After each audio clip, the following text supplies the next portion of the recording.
Gusto niyo bang makipagtsikahan about life, love, health, wellness at iba pa?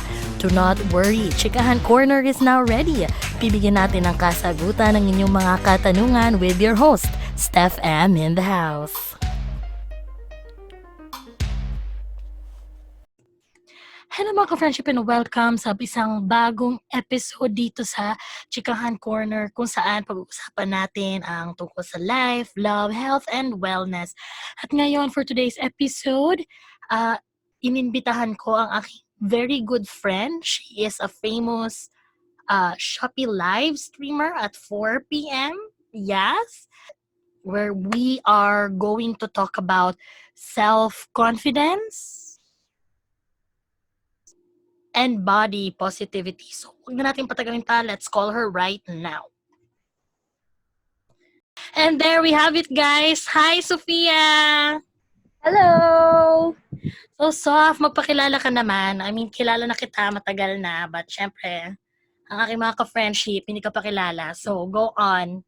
Okay, hi guys! I'm Sofia Ramirez and I am actually a BA Speech Communication student. So, right now, I am actually a fresh graduate of the program. So, I've been up and around as an influencer. Katulad ng sabi ko, alas 4 sa Shopee Live. Anong tagline mo sa Shopee? Wala. Wala. Wala kang tagline. Wala. Anyway, so nasabi ko na sa mga ka-friendship natin, ang topic natin today is about self-confidence and body positivity. Dahil hindi lang siya trending, not only in the Philippines but worldwide. So, why do you think malaking issue ngayon ang self-confidence or ang body positivity? Personally, I think malaki siya na issue kasi, alam mo yun, the beauty standards are already out there for different individuals. And then, ito yung kino-conform natin na standards, which is, for me, is not healthy for an individual to do so. Kasi, like, diba, they're putting a standard on beauty, and then each individual has their own parang hindi naman criteria, pero like has their own unique beauty. So like parang it's one way of saying na it's a big issue. The body positivity and self-confidence is a big issue. Kasi a lot of the younger generation right now, parang, di ba, meron ng mga issue of mental health and everything when it comes to those kinds of topics. Probably which is why, up until now, marami tayong mga celebrity figures na, oh, I am a body positive advocate. These flaws of mine are okay. Even though we know na, for example, for celebrities, we know na, oh, they can afford, diba? They can afford the surgery or whatsoever. Yeah. Pero like, they can afford to maintain their skin, etc. Pero they're out there saying na, I also have my flaws. So, yun nga yun. It's like, it's a topic that it should be talked about kasi it's about conforming to the beauty standards. If yung individual na yun, should they conform or not? So, yun. Yeah, true. Lagi, like, the one thing that I like dito sa Canada is that if they look at me, sa Filipino standard, I'm already fat. But every time you talk to Canadians that, oh, I'm fat, manlalaki ang mata nila telling you, you're not. You're actually slim. What do you mean? So, pero yun nga ang kinakainisan ko kasi kapag pag Pilipino ang kausap ko, instead na mag-hi pa sa'yo, sasabihin, uy, parang gumaganon ka, oh. Anong ganon? ano, humahaba? Like, ano po? 'Di ba? So, parang, do you think na cultural din siya? Yes, it is cultural kasi if you compare the West and the East, like different kasi ang ating body, the way we perceive our body. So, siguro, let's take a travel back in time. During the Renaissance period, ito yung where art was in its full glory, etc. So, everything was natural, everything was authentic, original. If you could notice ang mga Renaissance paintings, usually kasi di ba women? Yeah, pero true. their bodies on those paintings are actually not the ones that we see right now. Like, yung mga bodies na nandoon way back on those period, on those time, is like, alam mo yon, like voluptuous women with not being sexy, pero like they have flabs and everything. Kasi yun yung Western concept of a body of a woman. Compared kasi here on the East, everybody here on the East, parang we are known as petite, like maliliit.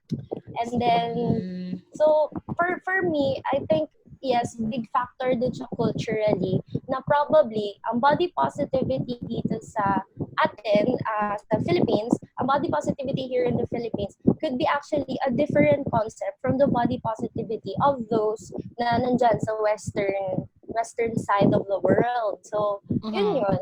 So, yes, I do agree na it has something to do with the culture talaga. Kasi, we we both have a friend, si Steph. We both have a Oh, yeah, friend yeah. na Iniisip ko kung sinong Steph. Sinong Steph? Parang, okay. Joke lang, Steph. ayan, Joke. ayan. Kasi, di ba, we both have a friend, and then I do believe na during her early years when she was in Germany, na I believe na kwento niya sa atin na, oh, they don't really see me as a German kasi I'm too small, ganon. Yeah. Pero for us here, parang, oh, you're quite tall. Kasi nga, there is actually a difference in how, ewan ko, human evolution siguro or what. Human evolution. Pero ayun na nga, iba yung form ng East and West. So, it is something cultural din.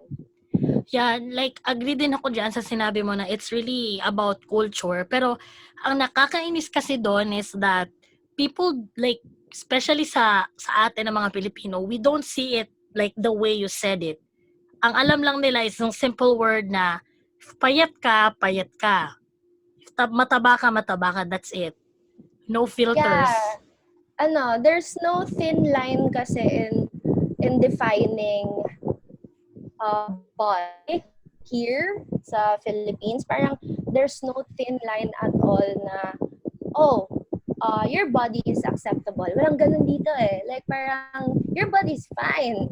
Like Yeah. you can flaunt it, you can work it, you can slay it. Ganun. Walang ganun dito. So dito is either payat ka or taba ka, and then for them, the beautiful body for them is the payat one compared to Mm-mm.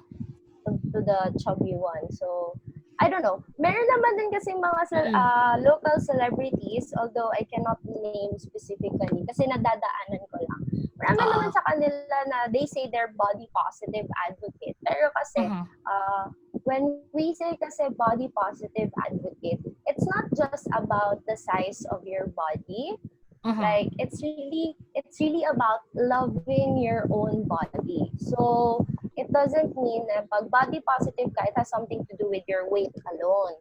So Mhm. at the same time, parang if you're a body positive advocate, you are also a self-care advocate. Ganun siya. Kasi when we refer to the body, it's not a perfect body. Ika nga, like kahit i-base pa natin on a religious aspect, di ba? No Yeah, human yeah. is perfectly made.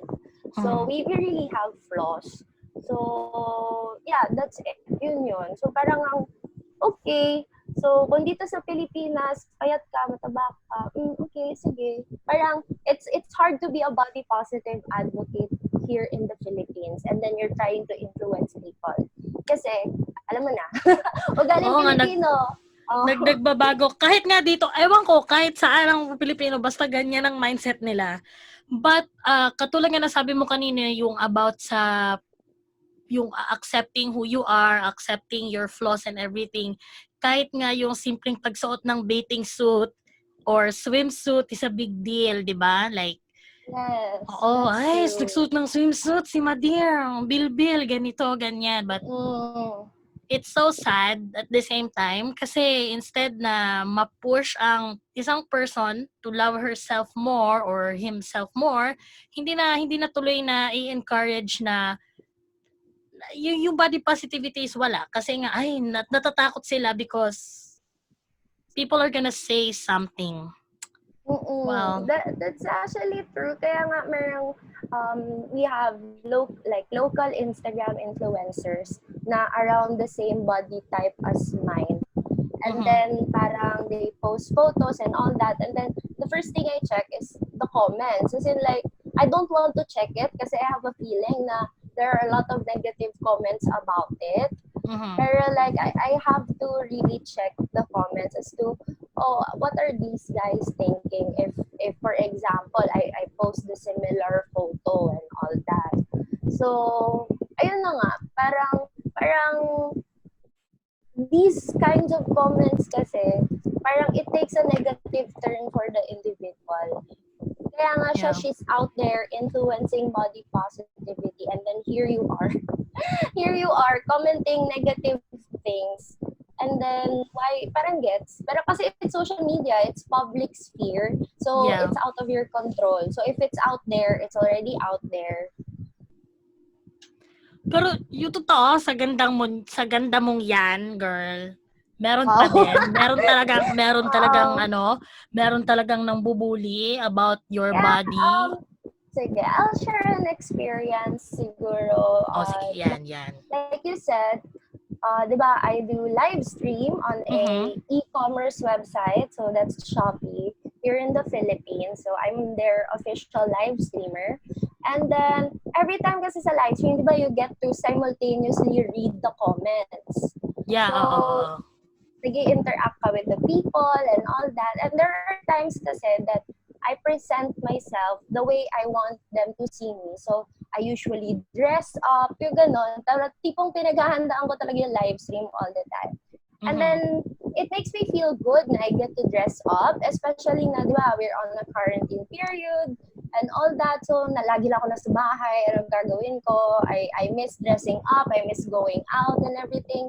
So, it became an outlet. So, ayun na nga, it made me feel good to dress up and to present myself to people. But then, there will always be viewers of mine na pupunain talaga nila na, oh, ate yung suot mo, eh, hindi naman bagay sa'yo My kasi God, pati yon. mataba ka. Oo, may ka na, kasi mataba ka at lahat.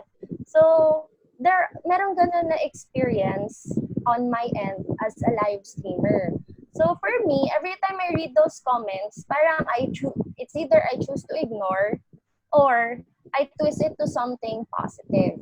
Na tipong, yes, I know I may not be the typical like sexy Filipina, for example. The Yes, I know petites, yeah. that. The Mhm. petite Filipina, yes, I know that. But at least I know how to carry my own body. I know how to love my own skin. So, ganun yung nangyayari every time. Kasi there will always be people. There will always be people na pupunayin talaga nila yung sa tingin nila um, you feel down about, you feel negative about. So that's where your self-confidence, that's where it is being pulled down kaagad. Kasi once you see these negative comments, kahit na if you choose to ignore, Mhm. at the end of the day, affected ka pa rin talaga. So, you cannot just completely ignore it. Ganon. Hay, talaga like ngayon na nakikinig ko sa'yo nabibwisit ako in the other side. Kasi Pero kasi, sige, sige, ano ba? Pero kasi, the difference kasi mhm. talaga sa Western, they are more open kasi. Kasi dito sa Yeah. East, yung beauty standards here sa East was formed because of tradition. Like, for Yeah. example, the Chinese, for Mhm, example. mhm. Diba, Yan malalaki yan. they have they have traditions such as yung lotus feet na dapat maliit Oo. yung paa. So, gets. So, at the same time, for them, the size of the feet is their Beauty parang standard, ganon. beauty.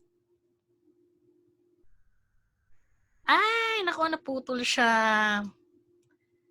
Antay tayo, mga kapatid. So, that's it. That's it. Teka, ulitin mo. Ayan. Naglag ka. Ayan. Ay, sorry. Ay, ano yun? Naglag ka. Naglag ka ulit.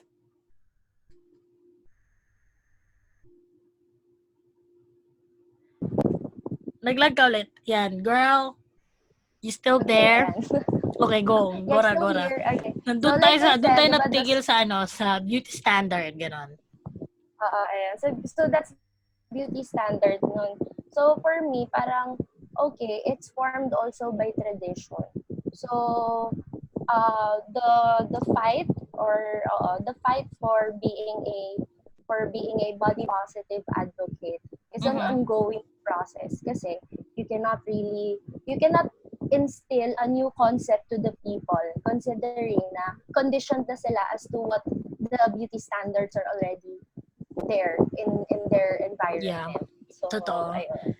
Pero at least, in the bright side, meron na tayong mga people, like katulad nga ng sabi mo, like for you, I wanna congratulate you in that part kasi you yourself became a role model, 'di ba? Sa mga tao na they think na yung katawan nila isn't really the best sexy type. And alam mo, yung pinaka-hatest ko about yung body negativity na ganyan is that kapag feeling nila na mataba sila, kahit may itsura sila or kahit kagusto-gusto naman sila, they think na wala na sila magiging jowa, wala nang forever. Parang end of the world na if end of the Oh world na yeah. end of the world na. And then may dumating kasi ako, dumating sa point kasi alam mo naman nung high school, parang shop ko talaga ako ganyan, 'di ba?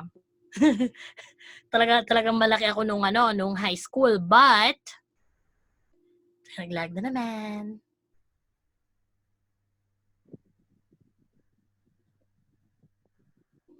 Naglag ka. Ulitin ko yung sinabi ko. Kasi 'di ba sa high Ay, hindi, school, hindi narinig ko sinabi mo. oo, Narinig ko pero sinabi ulitin mo. ko na lang para kapag gumalaw ka. So, yun nga, di ba Sige, dati nung high go. school ako, mataba ako and everything. So, ngayon, because Oo.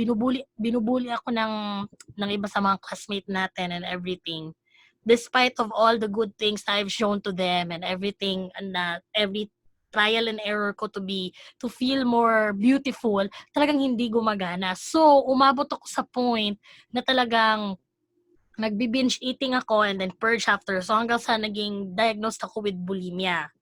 So ngayon, ang question ko sa'yo is that, uh, sa tingin mo, how would you, kasi ikaw role model ka na, 'di ba? Like influencer ka na and everything.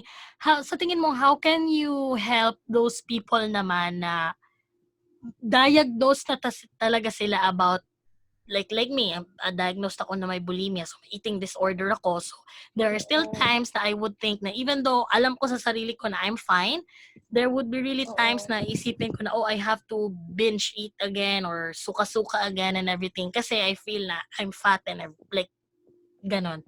So, what can you do para matulungan yung mga ganong tao na they need more help? Kasi for me, we need more help to understand this kind of uh, thinking. Ayan.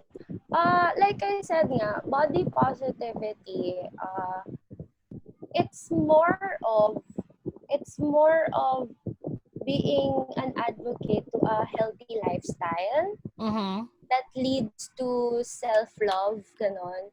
So siguro for those who are clinically diagnosed with eating disorders, probably the physical appearance won't be the top priority there. Honestly, yeah, the way I see it.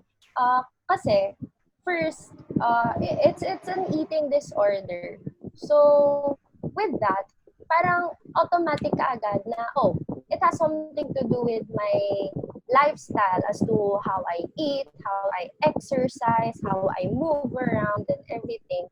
So siguro, for those nga na may ganun, I think the top priority should be how they can make small steps or baby steps Mm-hmm. para they're on their way to a more healthier lifestyle. Kasi it's not easy eh. When we say kasi eating disorder, it's really part of your, gets mo, it's part of your True. daily life. Mm-mm. So, all you can do is take small steps or take baby steps para you're on your way to a more healthy lifestyle, diba? So like, oh, you get to eat healthy. That's already body positivity. Taking good care of your body and making your health as your top priority. That's what body positivity is. So for me, as an influencer, what I do is, for my live stream. Kasi madalas, sometimes they see me eating during my live stream kasi mukbang and everything. So, may times talaga na makakabasa ka na, kain na naman, ayan, ganyan, mga ganyan na comment, kain na Diyos naman, ko, ha? ate, tataba ka kasi kumakain ka ngayon, ganito, ganyan. May mga ganyan na comments on live stream. So, what I do is, syempre, I tell them about the food and then sabi ko na, oh guys, this food is actually healthy. It provides you the same amount of nutrients that you can get from this and that. Parang ganun. That's how I influence them na tipo at the same time educating them. Kasi True. That's the most important thing kasi of influencing. Like, hindi siya yung tipong, kakausapin mo lang yung tao that's influencing. No, it's actually more of educating them about a lot of things na that is beyond, that is limited to your scope, or kung ano yung parang expertise or something you're experienced Yung capable, on. kung ano yung capable ka, yeah. What you're capable or your forte.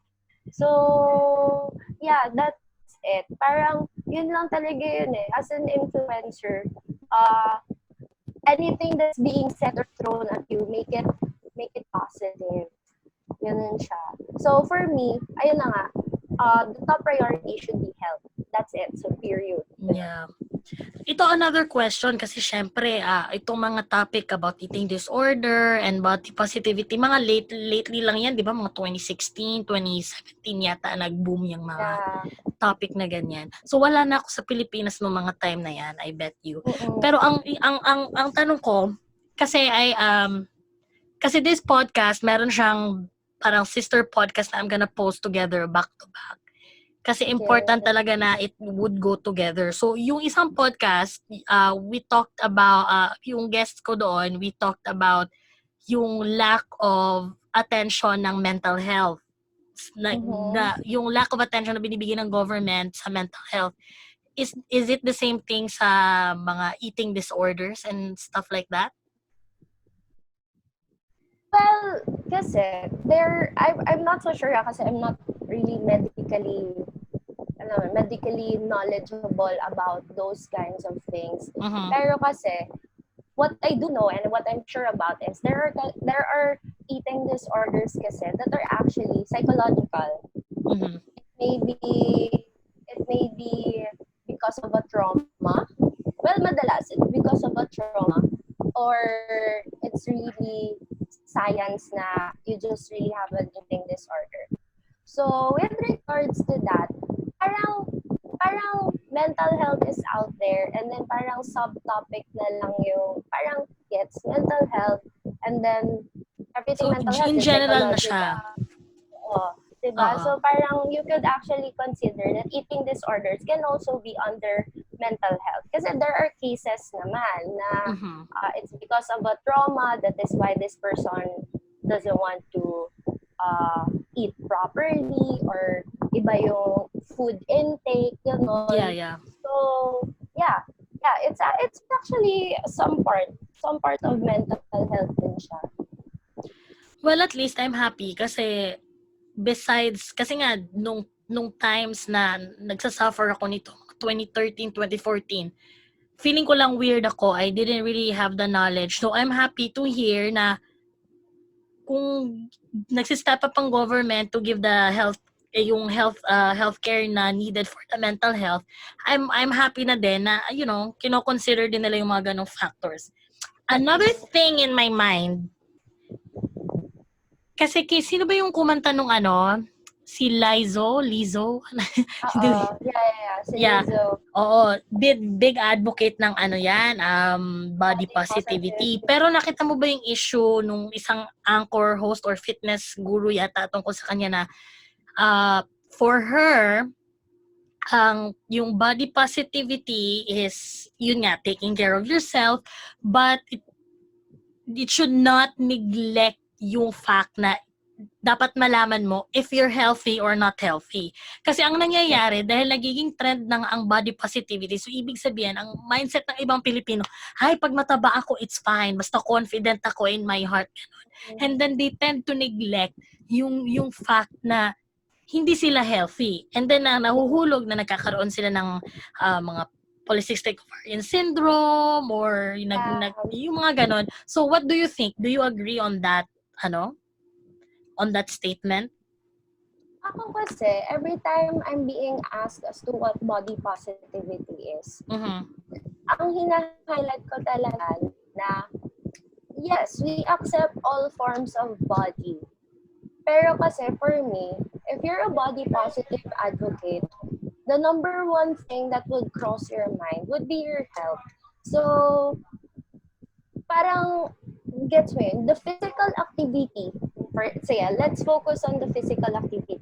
The physical activity na ine-invest ko sa sarili ko is already considered as my self-care to myself, which means I'm doing this for my for my body. So Mm-hmm. that's already self-care. Like I said nga, body positivity is equivalent to self-care. Yeah. So it is meron kasing it's a common misconception actually. Like yung tipong, okay, I'm fat, I'm obese and all that. Pero kasi, you cannot just, may very thin line on, paano ba, on identifying the definition of body positivity. Kasi, ayun na nga, the dissonance, kumbaga, like the push and pull, the tug of war of the concept. Ayun na nga, yung tipong, okay lang, mataba ako, that means I'm body positive. Pero, here comes, I'm a fitness person and my top priority is health.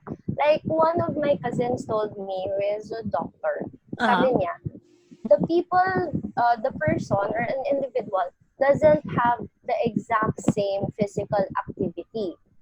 So if a person does a specific amount of physical activity, that is already considered as parang not maintaining, pero like, doing something about their health. Kasi sabi niya na if there are people who likes to work out because of trying to condition their body for a healthy lifestyle, you have to also consider that the daily actions or the daily lives of a person is also considered as physical activity and could also affect your own body. So for example, if you compare someone who is working a regular and with someone who exercise all the time, magkaiba yung dalawang yon. So how can they say na lahat ng matataba are actually very unhealthy? Is it just because nakikita mo super taba niya? Is that unhealthy kaagad? Well, probably there are assumptions na pag super taba ka, baka may baka may diabetes or whatever. Totoo yan. May Diabetes, mga ganyan, diba? May mga diabetes and everything. So, ganun yung conception. Pero kasi, it is possible na it's existing sa individual na yon. Pero like I said, if the person can function well with their own body, that's more of the body positivity. So parang hindi naman yun yung issue kasi na iisip ng mga madalas kasi fitness instructors yung may issue sa ganyan. Oo, totoo yan. Diba? Madalas kasi sila yung nakakapunan yan. It doesn't mean na if you're a body positive advocate, dinidisregard mo na yung health. That's not it. That's what I always keep on reiterating sa mga viewers ko every time I talk about body positivity, self-confidence, self-care. Yan yung lagi kong sinasabi na hindi porket body positive ako and I'm contented with how my body is like now, na it doesn't mean na dinidisregard ko na yung health. Kasi either way, number one pa rin talaga yung health kasi you have to function for your daily activities. So yun yung lagi ko sinasabi sa kanila. So, ayan mga ka-friendship, talagang alisin na natin sa utak natin yan. Pag mataba, okay lang. Ang importante talaga about body positivity is a healthy living. So, Yeah. ang Yun talaga equivalent yun. is self-love is self-care. Ganon. Oo. Well, hi, let's see. Kasi nag-prepare ako ng ibang questions sa iyo. Like, for you lang personally, and sa mga Oo. nakikinig din, malay nyo gusto nyo mag-reflect, tingin kayo sa salamin, chika-chikahin yung sarili ninyo, ganon. Tingnan nyo, like, just ask these questions. Nahanap ko to sa blogs.psychcentral.com kasi kasi even ako, ito ang ginagawa ko, maharap ko sa salamin. And then, usually, parang nagsa-self-assess ako kung parang kinakausap ko kasi ibang tao ako. And then, just assessing myself kung okay pa ba, aking utak, you know? So, okay, let's start. Para siyang fast talk, pero hindi fast talk. Parang ganon. Sige, go. Okay. So, what's the one way you can celebrate your own body every day?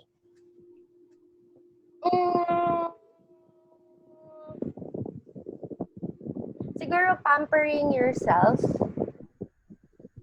So, yun lang. Akala ko may sasabihin ka pa mahaba. Like parang pampering, hindi, kasi ano na yan that's everything Pampering yourself, dress the way you want, present yourself the way you want. So, ayun na yun. Pampering yourself, that's the best way to celebrate your body every day. Yeah, totoo yan. Kaya nga minsan kahit nagkataka ako, bakit yung mga TikTokers, ang effort magbihis, ang effort mag-makeup, 'di ba?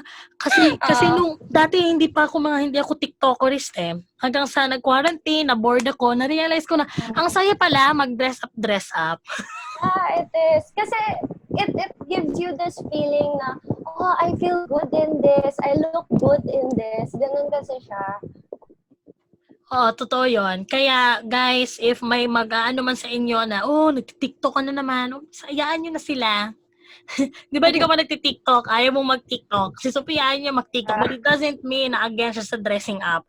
I'm just saying, doon sa mga against, hindi kasi, alam ko, hindi ka man against, but hindi mo lang siya type. Kasi may iba kasing tao na talagang against, na talagang pinupunan nila na, ay, nag-outfit na naman ng mga ganyan. But, guys, hayaan nyo na sila. Maybe they're just pampering themselves kasi kapag in real life talagang nakatihaya lang yan, nakabukaka lang yan, nag-aantay ng ayuda, ganon. Kasi di ba usually din naman kasi when a person is stressed out, for example, syempre maghahanap kasi yan ng it's human nature. Maghahanap ka talaga ng something very light to experience just so na ma-relieve mo yung stress na yon. So, pampering yourself is one of the ways.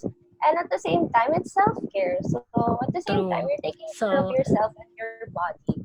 So, pasok siya sa banga ng body positivity. Partner. Okay, ang next question dito is...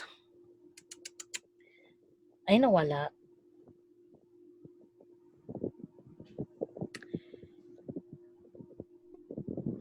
Ay, parang nasagot mo na halos lahat. Yung tanong, hindi ko in-expect na ganun ka juicy ang mga sagot mo. Sana ko. Anyway, what is something that makes you feel worse about someone's body? Like, kung magbabasa ka ng mga women's magazine, mga diet books, gano'n, like, ano yung mga hate mong tingnan doon na natitrigger ka talaga? Kasi di ba may prinsipyo ka na about body positivity, which is self-care is equal to self-love and vice versa. So, every time you see people, magazines, or anything na like that, ano yung mga parang pet peeve, parang gano'n? Pet peeve ba ang tawag doon? Pet peeve ba? Tama, pet peeve. Yeah. It's pet peeve. Ano ba? I'm trying to okay. You know yung issue about the Riverdale cast, si Betty and Veronica. I forgot Yeah. Hindi, kilala ko sila pero hindi ko alam yung issue. The issue was they got mad to this magazine kasi their bodies was photoshopped. into something sexy like hourglass. Something sexier. Really? So they got mad and they were willing to go all the way to parang hindi naman Lawsuit. case pero like hindi naman parang siyang ganun. Pero gets mo yon, them being willing to file something against that magazine company, it really means na they're really trying to show people their real body. Kasi syempre naman, Mhm. sino naman papayag, di ba, yung Photoshop yun, meaning nun, dissatisfied sila sa body mo. That's what Kaya it nga. means. So siguro if I see mga print ads or like commercials and then the thing is body positivity, uh, it makes me feel worse kapag they're advocating body positivity. Yet, yet there's always a disclaimer at the end na you could still choose to be someone as beautiful as yung standard na beauty. Mhm, May yeah. ganun na may ganun na mga articles or like commercials or print ads. May ganun. Oo nga, body positivity yung theme nung mga ads nila. Pero there's always this small disclaimer na may makikita ka na but you can choose to be different. How can you interpret that? Oo nga. Would you choose to be different by loving your own body, or would you choose to be different na I need to do something just so magkaganda yung katawan ko? May Mhm. ganon. So yun yung pet peeve ko na nabubwisit ako minsan na pag may commercial or article ako nababasa ganon, tapos sa pinakadulo biglang yet you can choose the other way or like gets parang ganon yung gist nung ano. Kaya nga, I think ganun lang talaga ang mga commercials. They tend to be leaving you an open-ended question in mind para mapaisip ka, and then Oo. I think it's a marketing strategy. Pero yeah, Yeah, it is. yun din ang aking pet peeve, yun din ang hate ko na parang kung ma-market ka naman lang din ng product, i-sure mo na kung ano yung sagot. Hindi yung, hindi yung ako pa yung problema kung gagawin ko ba o hindi. Parang ads are never meant to be straightforward in Kaya nga. general. Para siyang clickbait. Parang ganun. Yep. Paano lang? Traps. Ito. Oo, Last true. two. Sige, Ah, go. nawala ko na naman yung questions. Ito, kasi ako, personally, I believe na yung, how would I say this? It's in the tip of my tongue. Naniniwala ako na yung emotions natin and mental health are all in one. So, kung Mm. kung i-relate natin sila sa motto mo na self-care is to self-love, how do you what helps you to express your emotions in a healthy way? In a healthy way. Mm. Kasi malaking effect nung kapag kunwari sasabihin mo, I'm body positive, pero deep inside pala you're not really. Uh, Oo. So what's your say sa bagay na yan? well, siguro, like you saying kanina nga na you're body positive, pero like individually, parang, am I really body positive? If you guys want to be, hindi naman want to be an advocate of body positivity, but if you guys want to understand the concept of body positivity, there will always be the presence of insecurities, and it will never, hindi siya absolutely mawawala. Like it's always there, and then you will always see those insecurities. So ayun nga, it's like it's a daily process. Parang it's mahirap talaga siyang i-conceptualize in general na Mhm. I am body positive kasi nga being body positive at the same time you acknowledge all of your insecurities. So how do I vent this out in a healthy way? For me, it's better for you to surround yourself with people who are Yun. who are also positive about themselves, and then people who will give you validation. Actually, ito kasi as humans, we always find something or like a hint or a sign or a signal to find validation in what we believe in. Like, hindi mo talaga matatanggal yan. So, the best thing for you is to surround yourself with people who are actually very open and very liberating in a sense na they get where you're coming from. So, that's one. And then, since you already have the people, the second one would be also open for discussions with them about these kinds of topics. Actually, I appreciate nga na you invited me for this podcast Yes, kasi ikaw talagang pinakaunang naisip ko, te. and it's actually I'm honored na you invited me for this podcast kasi nga that's the second thing that we need to do. We should have always open discussions about True. topics like this. Kasi different perspectives yung kada tao and then you cannot instill each perspective in one person. So at least if for your listeners right now,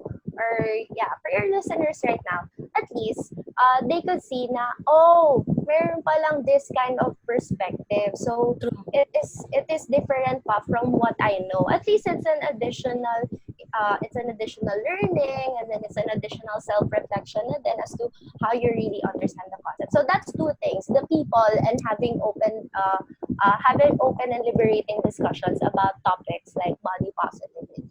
So yun na yung healthy way. True. That's the most healthy way. Agree talaga ako dyan. Super.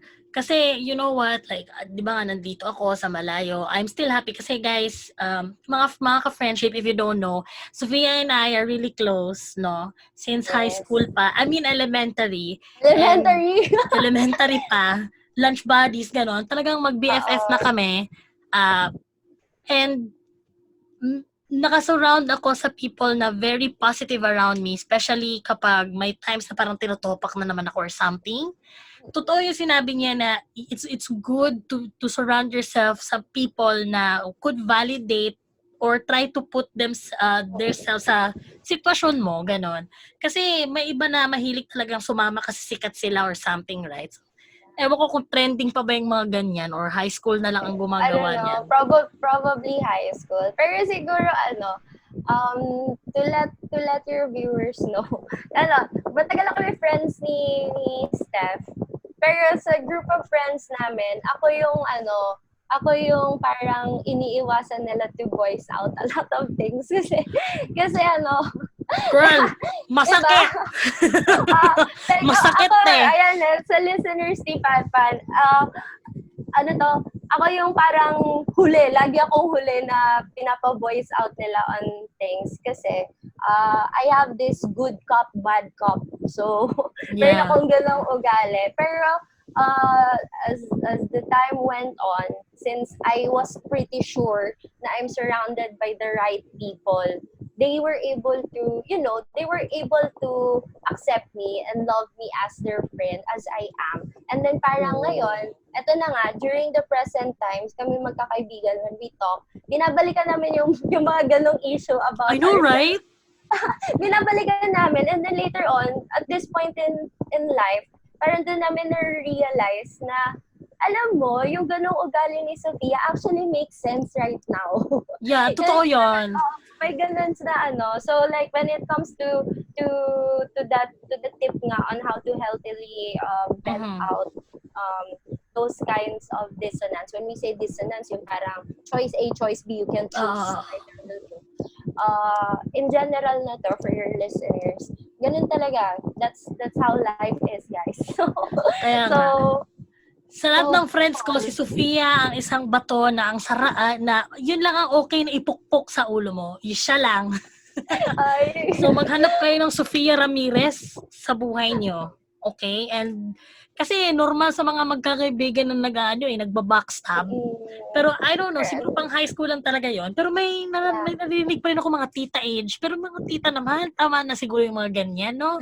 Maghanap tayo ng Sofia Ramirez na ipupukpok sa ating ulo na makapag-realize naman tayo na mga so that's the guys. That's the surrounding yourself with the right people. True. Ito, last question bago tayo mag-wrap up. Sure. If kakausapin mo ang old Sofia before, kasi kung yun nga, di ba katulad na sabi ni Sofia na before, hindi namin siya pinapasalita masyado kasi nga masakit talaga.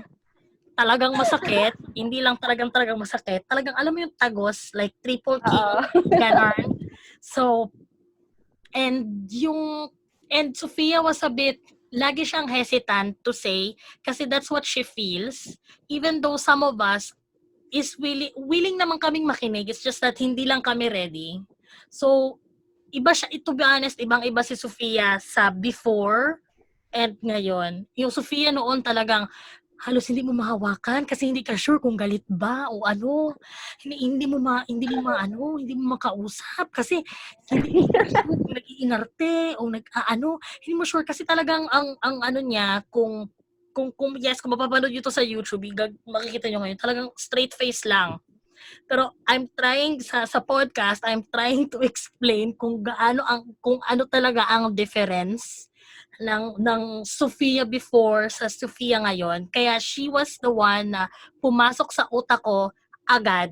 Not because live streamer siya and everything. It's not because of that. Kasi nakita ko talaga ang pagbabago kay Sofia from the very start. Kasi ewan ko lang, like sa high school talaga, like si Sofia is very pretty, she's very smart and everything. Pero ang daming hater.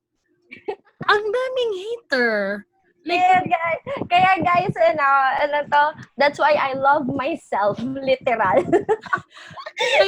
kaya yan ang reason why I chose you to be my guest for this specific topic.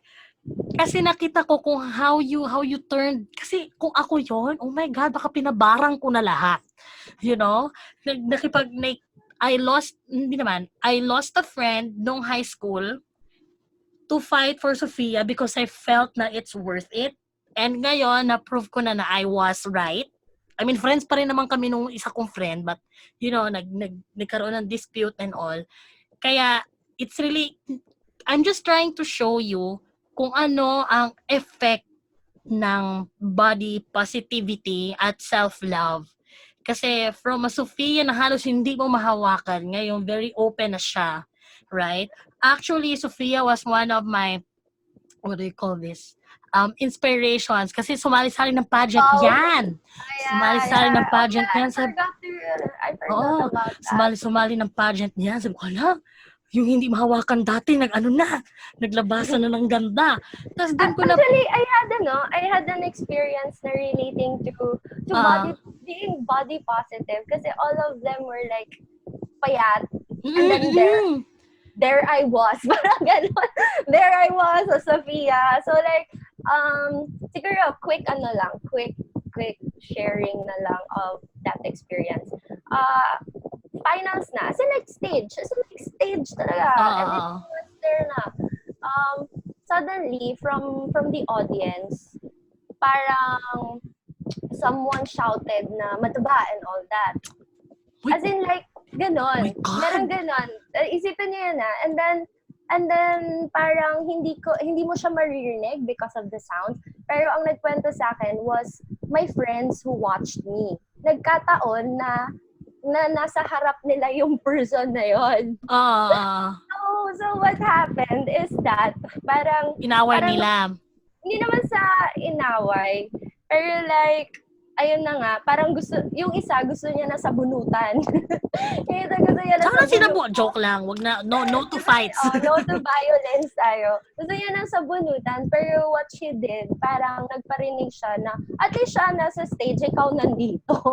Oo nga naman. Niya. So like parang, pero imagine if ever like a lot of people did that kasi madami nanonood nun, and then that was just one person out of probably hundreds who were watching. So imagine if, let's say, 10 yun. More or less, those 10 people could already make an impact. Pag once na sinigaw talaga nila yon, I could hear it, and it could have affect my performance for the content and everything. Pero here comes parang Q&A portion nung Yeah. Gusto ko yan. Tapos? Never, parang I was never the favorite of the people behind the production. Really? Parang, hindi naman sa never favorite, pero parang gets mo yun, like, I'm the underdog, ganun yung dating. I'm the Ano ba underdog yan? kasi because of my appearance, and then I had minimal exposure talaga on pageants and everything. Tapos parang ayun na nga, here comes Q&A, and then the way people see na ano, I was very eloquent when speaking. I was very Mhm. sure of how to answer these questions. So like they were really really amazed na parang na-disregard na yung physical appearance because of my, I don't know, intellectual, ewan ko, how to call this, Capacity, ganon. because of the intellectual presentation, or sige, intellectual beauty. Kasi Ganon. such thing Mm-mm. exists intellectual beauty. That is why meron tayong mga sapiosexuals, which means like they are attracted to Sa a person's intelligence, intelligence. yeah. So yun, so intellectual beauty. So with that, you can see na, physical beauty can be just behind there. There will always be an attribute, there will always be a characteristic of yours that will always shine, and then that will always outshine, that will always outshine, and just put all of your insecurities, all of your flaws behind it. I mean, it's still there, pero at least nasa likod na siya. It's not True. the first thing. It's not the first thing you are thinking of. So ayun, it's a quick memory trip. Recap. Oo. Yeah, So, continue ko lang, memorable. liitan ko. Kaya nga yun, since kung gusto ko nalaman ko yung kwento na yan even before, I would probably nail the 2 pageants. Kasi yung unang pageant, masyado ako nag-focus sa physical appearance. Hindi ko na Yeah. Oh yeah, I Oo. remember Hindi ako that. iyak, girl. You Hindi were mo na. you were you Oo. were sending me messages asking for tips and all that. Oo. Kasi Siya nauna, talaga. kasi ako nun, going into the pageant scene, nauna kasi ako. Mm. And then parang months after, sumunod na si Steph. Yeah, because I saw you. Ganun yun. Because I saw you and Sumunod sabi na ko, si if Steph. she can, kasi if I she can, then I can as well. I can Yeah. learn how to love myself. Kaya ayon, nagwagi din. So see, body positivity is real.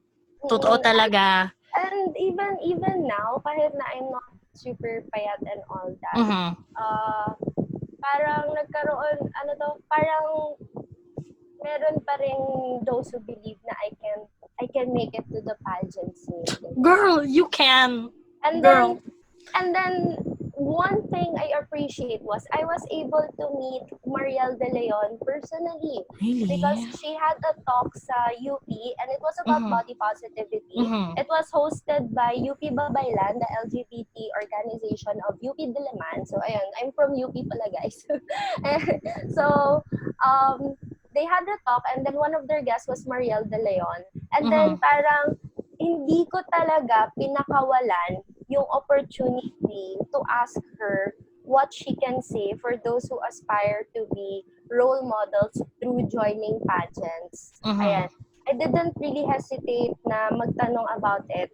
And pero like yung people, what can she say to those who aspire to be beauty queens, yet they are not actually the beauty standard or person or most majority are looking for. So Yeah. talagang sinagot.